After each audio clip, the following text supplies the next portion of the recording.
In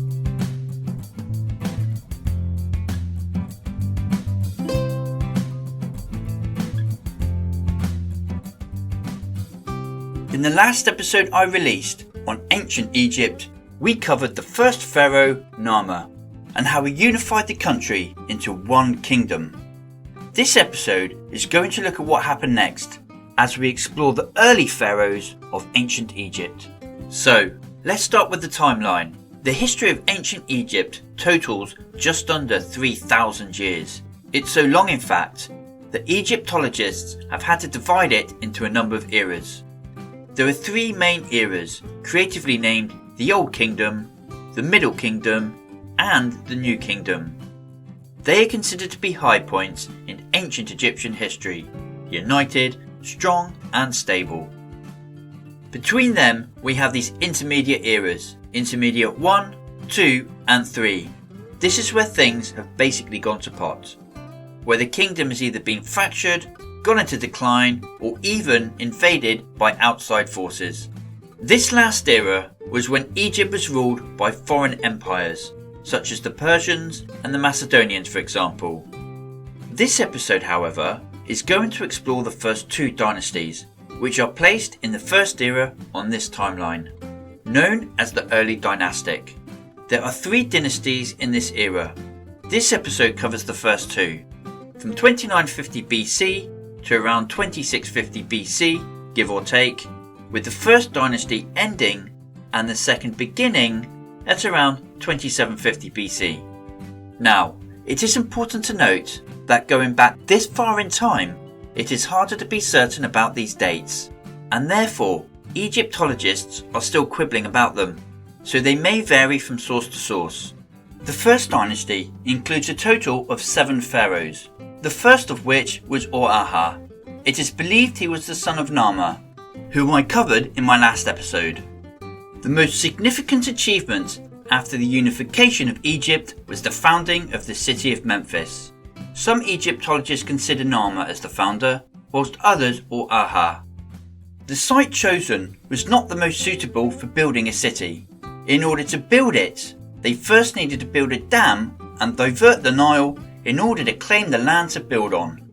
The Greek historian Herodotus records that when the Persians ruled Egypt, they would strengthen the dam every year to prevent the dam from being breached. Therefore, its location was chosen not for its suitability to build on, but for its strategic position between both Upper and Lower Egypt. Memphis was the city where these early pharaohs resided, and it became the central administration of the kingdom, essentially its first capital.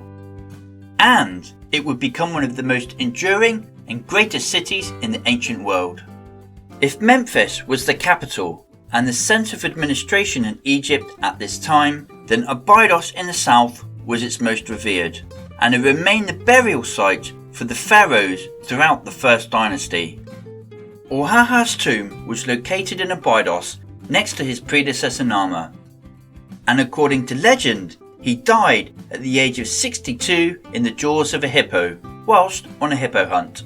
His tomb, like the others here, have been repeatedly looted over the millennia, so there is no mummy to test this story. However, if you ask me, he shouldn't have been hunting hippos at such an old age.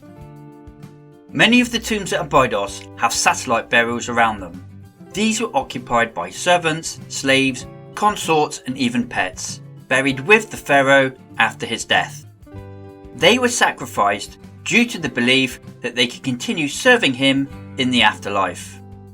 There is no doubt then that these early pharaohs had life and death authority over their subjects.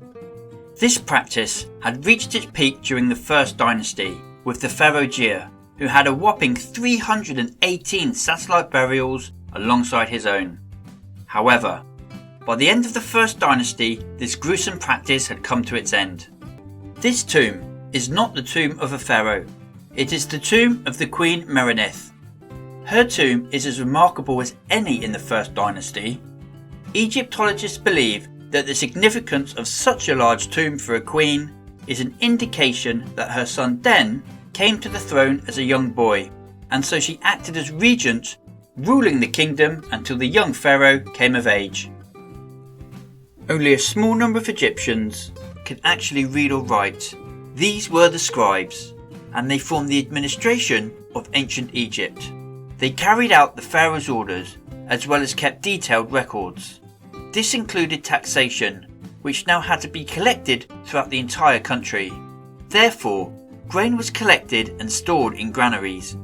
Although this benefited the pharaoh greatly, it would also benefit Egypt as a whole, as these grain reserves ensured that people could be fed in times of famine. And it was the pharaoh Den, who reigned during the MidFirst Dynasty, who revolutionised the taxation system. He reorganised Egypt into a number of districts called nomes. Each nome was appointed a governor, or nomarch, answerable only to the pharaoh. The nomarch was responsible for his nome, and this included the collection of taxes. Upper Egypt was more urbanised, and the nomes there were based on long-established pre-existing communities. The pharaohs already owned royal estates there, as they originated from that region. However, Lower Egypt was more rural, and during this reorganisation, the pharaoh carved out private lands for himself. Therefore, long-established communities were resettled to make way for newly created royal estates. This created resentment from those living in the north, and as we will see, it would have ramifications which will become more apparent later during the Second Dynasty. At these two tombs, there is some evidence of a dispute over the throne. It has been suggested that Enegeb had been usurped by his successor Samarkand, as stone vases found there show that someone had attempted to erase Enegeb's name from them. The end of the reign of the pharaoh Ka marks the end of the First Dynasty, at around 2750 BC, and the early pharaohs of the Second Dynasty began to build their tombs at Saqqara, much closer to the capital Memphis. The last two pharaohs, however, chose to build their tombs back in Abydos, and it was these two that have intrigued Egyptologists the most. So let's start with the fourth pharaoh, Seth-Peribsen. All the pharaohs since the unification of Egypt had chosen the god Horus as their patron deity. He was represented by the hawk, and he was the god of the sky and kingship. However, Seth-Peribsen is the first pharaoh to break with this tradition. He chose the god Seth, represented by what we refer to as the Seth animal, a creature probably mythical, as there is no animal alive today that we can match it to. Seth was the god of storms, the desert, and of disorder. Therefore, this does seem a strange choice for a pharaoh, and if it was disorder that Seth-Peribsen wanted, then that's exactly what he got.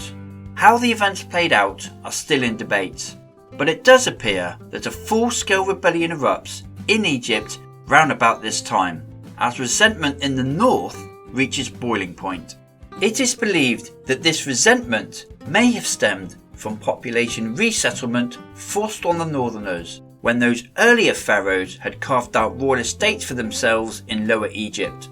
And it is believed that the reason that Seth-Peribsen chose the god Seth as his patron deity was because Seth was the local god of Nubt, and it was here in the south where his popularity was at its strongest.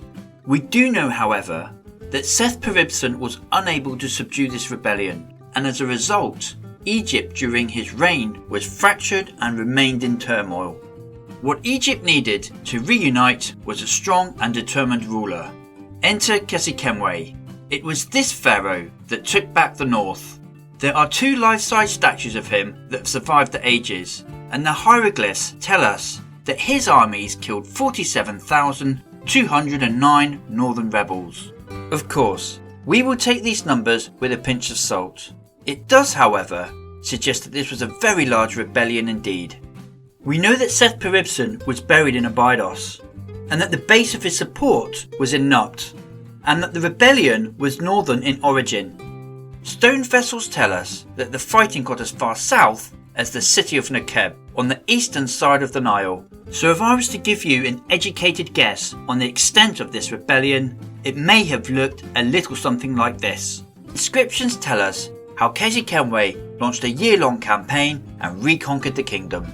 Khasekhemwy's name means the two powerful ones appear, referring to both Horus and Seth, as both the falcon and the Seth animal appear on his sarek, a political move most likely designed not to alienate the southern support that Seth-Peribsen had cultivated.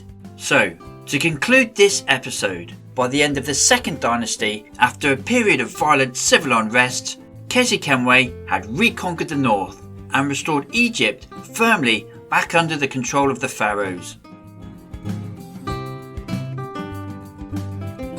Thank you for watching, and don't forget to leave a like or subscribe to my channel.